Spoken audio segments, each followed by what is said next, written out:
Hello bachon, let's read the question. The question says consider the following reaction. The reaction is given as 4a plus b is giving 2c plus 2d.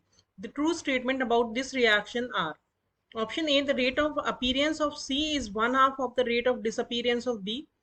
Option B, the rate of formation of D is one half of the rate of consumption of A. Option C, the rate of disappearance of B is one fourth of the rate of disappearance of A. Option D, the rate of formation of C and D are equal. So first of all, we will check the key concept of this question. The key concept of this question is, while writing the rate for any reaction, जैसे कि हम D suppose एक reaction है A plus B is giving 2C, तो उस वाले case में जब हम रेट लिखते हैं तो जो इनके कोएफिशिएंट्स होते हैं वो ऑलवेज डिनोमिनेटर में आते हैं, यानी कि हमें जो भी कोएफिशिएंट्स होते हैं उससे रेट को डिवाइड करना होता है। तो इस वाली रिएक्शन की रेट हो जाएगी minus d A by D T is equals to minus d B by D T is equals to 1/2 d C by D t. Here the minus sign is representing के ये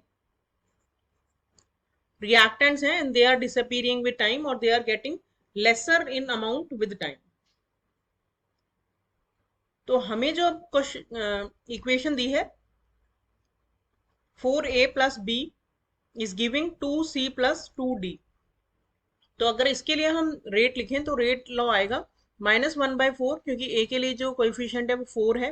da by D T is equal minus d B by D t, क्योंकि b के साथ कोई भी coefficient नहीं है, is equals to 1/2 d C by D T is equals to 1/2 d d by D T.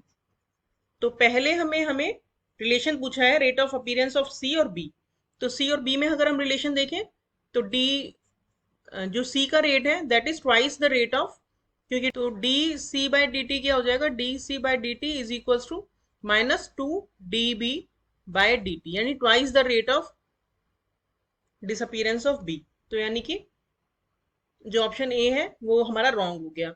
दूसरे में दिया है rate of formation of D और ए में रिलेशन दिया है, तो डी और ए में अगर हम रिलेशन देखें तो D by D T will be equals to -2/4 D A by D T, और we can say -1/2 D A by D T.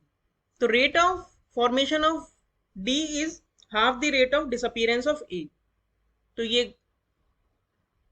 Correct हो गया। तीसरे में हमें रिलेशन दिया है बी और ए के बीच में, तो बी और ए के बीच में अगर हम रिलेशन देखें तो डायरेक्टली ही दिख रहा है disappearance of B is 1/4 of disappearance of A, यही दिया है, तो ये वाला ऑप्शन भी करेक्ट हो गया।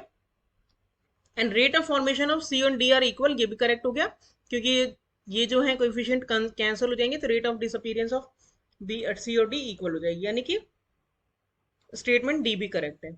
तो हमारे जो ट्रू स्टेटमेंट्स हो गए वो हो गए b c and d. So this is our final answer. Hope you understood the solution well. Thank you.